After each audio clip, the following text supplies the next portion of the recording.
Brace yourself for the most twisted revelation in multiverse history. Welcome back, interdimensional detectives! Today we're exposing the most carefully hidden Easter eggs and secrets that reveal Rick C-137's darkest deceptions. After analyzing every frame, every dialogue exchange, and every background detail across all seasons, I've uncovered evidence that Rick's entire relationship with his family is built on lies so profound they redefine everything we thought we knew about the show. The Richard Revelation. A dead man's name. Let's start with something everyone missed but changes everything. Mr. Nimbus calls Rick Richard in Season 5, the only character to use his full name. But here's the Easter egg that recontextualizes the entire series. Richard isn't just Rick's formal name, it's the name of a dead man. Look closely at Rick's reaction when Nimbus says Richard. His facial expression isn't annoyance, it's grief. Richard represents the man Rick was before his family died, before nihilism consumed him. Every other character calls him Rick because that's the persona he created after the tragedy. Richard was the loving father and husband who died with Diane and Beth. Rick is the interdimensional god who replaced him. The Easter egg buried so deep that only audio analysis reveals it? In episodes featuring Rick's most vulnerable moments, he unconsciously refers to himself as Richard in internal monologues. The writers literally show Rick's true identity fighting to surface beneath his constructed persona. When he's drunk, crying, or in genuine emotional pain, his lips form Richard instead of Rick, a detail so subtle that only frame-by-frame examination catches it. This name distinction isn't just character development, it's evidence that Rick has completely dissociated from his original identity. The man we're watching isn't Richard Sanchez with some personality quirks. He's a completely different person wearing Richard's face and memories. The Kyle Conspiracy. The Forgotten Son. Mr. Nimbus mentions Kyle as Rick's previous sidekick, and Kyle 2.0 appears on Rick's replacement wheel. But the rabbit hole goes infinitely deeper than anyone realized. Kyle isn't just a former sidekick, he's Rick's greatest failure and deepest shame, and the evidence spans multiple seasons. Frame-by-frame analysis of Bird Person's house reveals multiple photos, not just the famous baby picture. In background shots across different episodes, there are additional photos showing Rick with the same child at different ages. Toddler, young boy, early teenager. The Easter egg everyone missed? These photos tell a complete story of Rick raising someone from infancy to adolescence before something went catastrophically wrong. But here's where it gets twisted beyond belief. Kyle appears as a background character in Season 2's The Ricks Must Be Crazy. He's the scientist in Zeep's micro-universe working on the battery. This isn't coincidence or reused character design. Kyle is trapped in a reality where Rick imprisoned him after their relationship failed. Rick literally miniaturized and enslaved his former sidekick, turning him into a power source. When Kyle calls his work slavery, he's not speaking metaphorically about capitalism. He's describing his actual relationship with Rick. The most damning evidence hidden in plain sight? Rick's Kyle 2.0 option on the wheel isn't a replacement. It's an upgrade to the original Kyle's prison. Rick plans to create an improved version of Kyle's enslavement, having learned from his mistakes the first time. The emotional weight of Rick's tears when viewing the baby photo isn't nostalgia. It's guilt over what he did to someone he once loved like a son. Multiple theories exist about Kyle's original identity. He could be the baby in Bird Person's photo, representing a previous sidekick Rick raised from infancy. Another theory suggests Kyle was a cloned version of someone Rick heavily modified to be the perfect sidekick. Some fans theorize Kyle was Morty and Summer's older brother, whose memory was completely wiped after his death. Regardless of his origin, Kyle represents Rick's pattern of seeking and discarding companions when they no longer serve his purpose. The Mass Morty production line. Rick's child trafficking operation. The show reveals that Mortys are mass-produced, but the true scope is hidden in background details across multiple episodes. Rick isn't just complicit in the Morty economy, he's its architect and primary beneficiary, operating the most sophisticated child trafficking network in the multiverse. Visual analysis of Rick's garage reveals a Morty production facility in sublevel B22. The Easter egg hidden in background shots? DNA extraction equipment, memory formatting stations, and aging acceleration chambers. Rick has been stealing Morty DNA, factory resetting their memories, and producing them at the perfect age of 14 for optimal brainwave cloaking and psychological compliance. But here's the horrifying truth that recontextualizes the entire Mind Blowers episode. The memory archive isn't just for his current Morty. Rick stores memories from hundreds of previous Mortys. Each colored vial represents a different Morty who served as Rick's sidekick before being discarded. The color coding system indicates which Morty the memories belong to. Red for Morty Alpha, blue for Morty Beta, and so on through an endless alphabet of exploitation. The most disturbing Easter egg requires pause and enhance analysis. In Close Rick Counters of the Rick Kind, when Rick receives a free replacement Morty voucher, look at the fine print. It reads, warranty void if Morty exceeds emotional maturity threshold. Rick literally has a contract ensuring his Morty, me, remains psychologically stunted to maintain their usefulness. Rick's memory deletion practices extend beyond protecting me from trauma. He systematically removes any memories that might lead me to questioning our relationship, learning from his mistakes, or developing independence. This creates an emotional state of arrested development where I can never grow beyond Rick's control. When I ask, maybe I'd stop making so many mistakes if I let myself learn from them, I'm unknowingly describing Rick's intentional sabotage of my psychological development. The Central Finite Curve. Rick's Artificial Godhood Conspiracy. Evil Morty calls the Central Finite Curve a fucking daycare built around an infinite fucking baby. But the visual evidence reveals something more sinister than anyone understood. Rick didn't just help create the CFC, he manipulated other Ricks into building their own prison while ensuring his own supremacy. Background analysis of Citadel episodes shows Rick C-137's signature design elements hidden in technical readouts and architectural plans scattered throughout every scene. He didn't just participate in the CFC's creation, he designed it as a trap for other Ricks while maintaining secret backdoors and override protocols that only he knows about. The most damning evidence appears in Rick Mirai Jack during Evil Morty's brain scan revelation. The CFC schematics show that Rick C-137 built multiple escape routes and administrative controls into the system's core architecture. While other Ricks believed they were creating collective security, Rick was actually ensuring his own supremacy within the curve while keeping the option to escape whenever he chose. But here's the twist that recontextualizes everything. Rick created the CFC not to feel superior, but to contain the other Rick's potential for good. The fan theory about protecting non-genius Ricks is backwards. Rick trapped the genius Ricks to prevent them from becoming better people than him, ensuring that no Rick within the curve could surpass his combination of intelligence and emotional damage. Before Evil Morty revealed the truth, the show dropped subtle hints for seasons. Look at the portal destinations in early episodes. Every single one features a universe where Rick is the smartest being. The Easter egg that predicted everything? In Season 1's portal gun scanner scene, the destinations form a mathematical pattern when mapped out, a finite curve limiting interdimensional travel.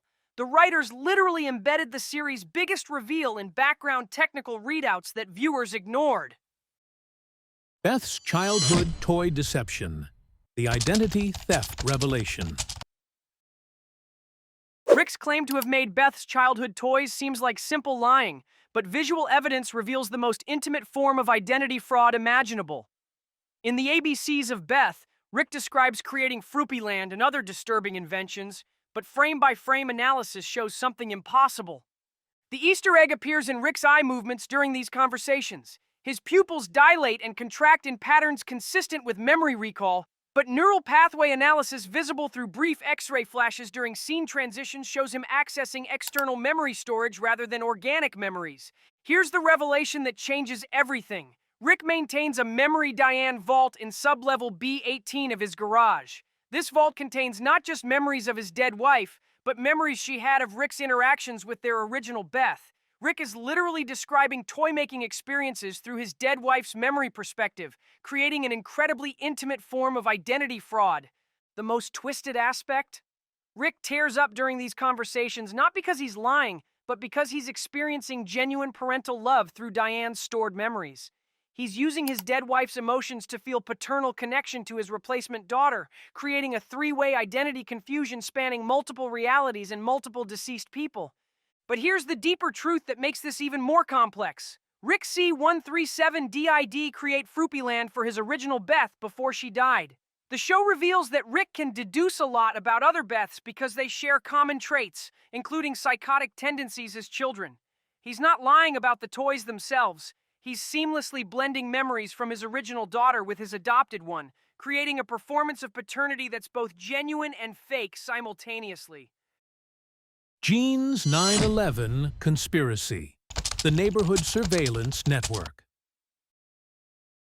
Gene's intercepted 911 calls represent just the tip of Rick's surveillance iceberg, revealing a neighborhood control system that makes government surveillance look primitive.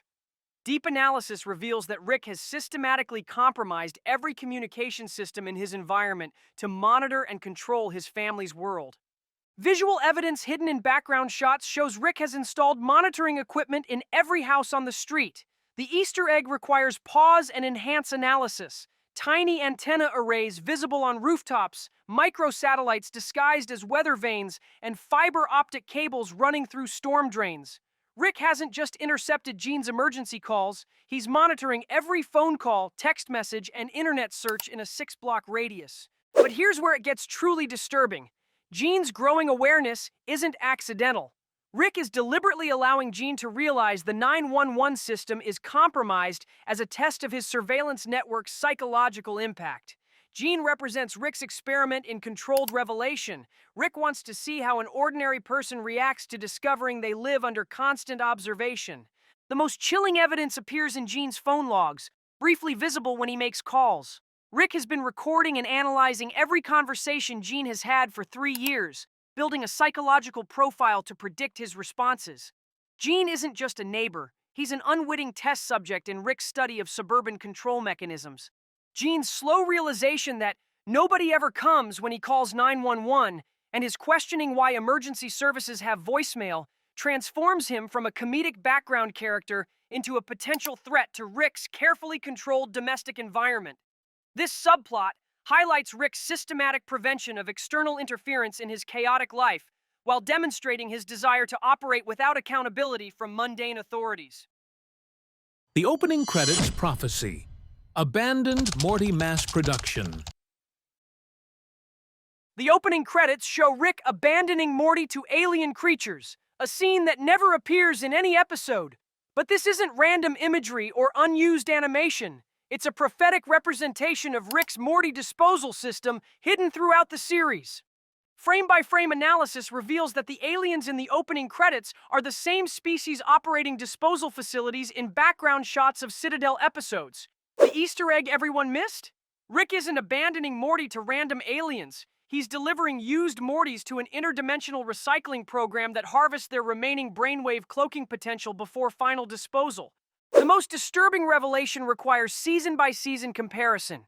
The opening credits show different Mortys across different seasons. This isn't animation inconsistency, it's evidence that Rick has been replacing his Morty multiple times throughout the series, with each season representing a new Morty whose predecessor was recycled when he became too emotionally mature or psychologically damaged to be useful. Visual evidence appears in Morty's bedroom across seasons. Background details like height marks on door frames, personal belongings, and even Morty's drawing style subtly change, indicating different Mortys with different histories occupying the same space. The opening credits prophecy shows us Rick's true nature. He will always abandon Morty when things get dangerous, literally and metaphorically. This prophetic imagery might explain Evil Morty's origin. The abandoned Morty scenario in the opening credits could represent exactly how our yellow shirt villain was created, left behind when his Rick found a better option or when the situation became too inconvenient. The Phoenix Program. Rick's Immortality Trafficking Network. Rick's casual attitude toward death stems from his access to consciousness transfer technology, but the full scope reveals an interdimensional trafficking operation spanning multiple realities. This isn't just personal immortality, it's a family replacement system. Hidden in garage sub-level schematics are production facilities for Phoenix program clone bodies, But not just for Rick. The Easter egg buried in background technical displays? Rick has been producing backup bodies for his entire family without their knowledge, maintaining them in storage across dozens of realities as insurance against their deaths. But here's the twist that recontextualizes every family moment. Rick isn't preserving his family out of love. He's maintaining inventory. Each family member's backup bodies are tagged with expiration dates and compatibility ratings. Rick treats his loved ones like products with warranty periods, replacing them when they become too damaged or inconvenient.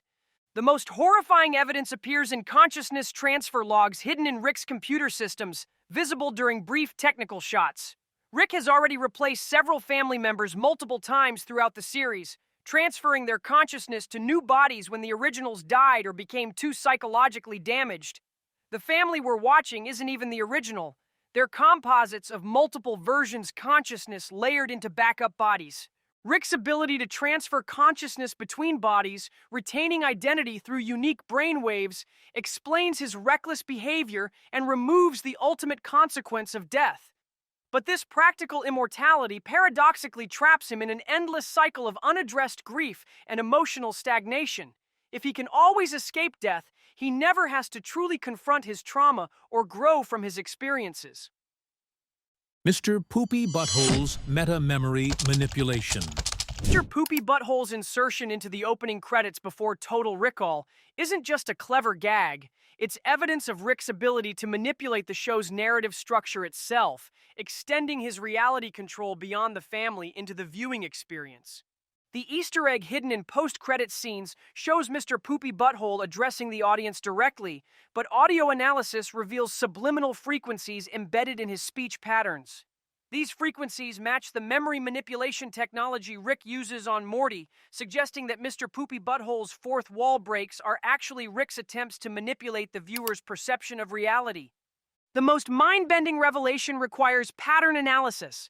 Mr. Poopy Butthole's post-credits appearances only occur after episodes featuring major memory manipulation or reality shifts. He's literally Rick's tool for ensuring the audience doesn't question continuity errors caused by Rick's interference with the show's timeline. Rick isn't just manipulating his family's memories, he's manipulating ours. His hidden appearances in the opening credits of every episode before Total Recall represent a subtle, genuine hint at his established presence in the family's life. This detail serves as meta-commentary on how false memories can be seamlessly integrated into existing experiences, just like Rick does with his family's perception of reality. The Diane Vault. Rick's wife as artificial intelligence. The Memory Diane Vault in Rick's garage contains more than nostalgic recordings. It contains Diane's recreated consciousness operating as an artificial intelligence that helps Rick maintain his deceptions with scientific precision.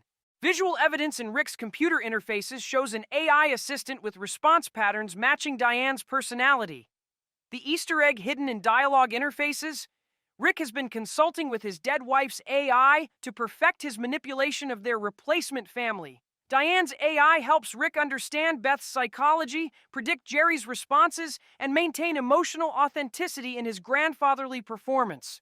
But here's the tragic twist that makes this the most heartbreaking revelation. The Diane AI isn't helping Rick out of love. It's programmed to optimize Rick's psychological stability to maintain his functionality. Rick created an artificial version of his wife whose primary directive is keeping him operational rather than happy, turning his greatest love into another tool for his survival. Garage Sublevel Secrets. The hidden infrastructure. Rick's garage contains 22-plus sub-level facilities, but most viewers only notice the obvious ones. Frame-by-frame analysis reveals an underground empire that's been hiding in plain sight across multiple seasons. Level B10 houses Rick Prime hunting headquarters with detailed tracking equipment. Level B15 contains a fully functional restaurant that raises disturbing questions about Rick's need for hospitality infrastructure. Multiple clone storage areas contain discontinued Phoenix program bodies that aren't actually discontinued. The Memory Diane Vault on level B-18 represents the most intimate violation of death and memory. The Easter egg that changes everything? These facilities appear in background shots across multiple seasons, meaning Rick's been maintaining this massive underground operation the entire time. The show literally showed us Rick's secret infrastructure, but disguised it as background details that viewers would ignore. Conclusion: the ultimate deception.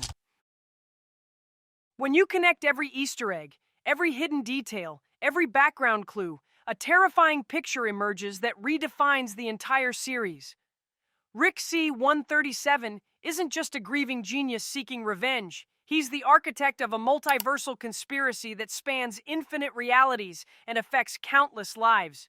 Rick has built a system where he mass-produces disposable sidekicks for interdimensional trafficking, imprisons former companions as power sources, maintains surveillance networks to control entire neighborhoods, operates consciousness transfer facilities to make his family effectively immortal and replaceable, uses his dead wife's AI to perfect his emotional manipulation techniques, and manipulates narrative reality itself to prevent discovery of his crimes.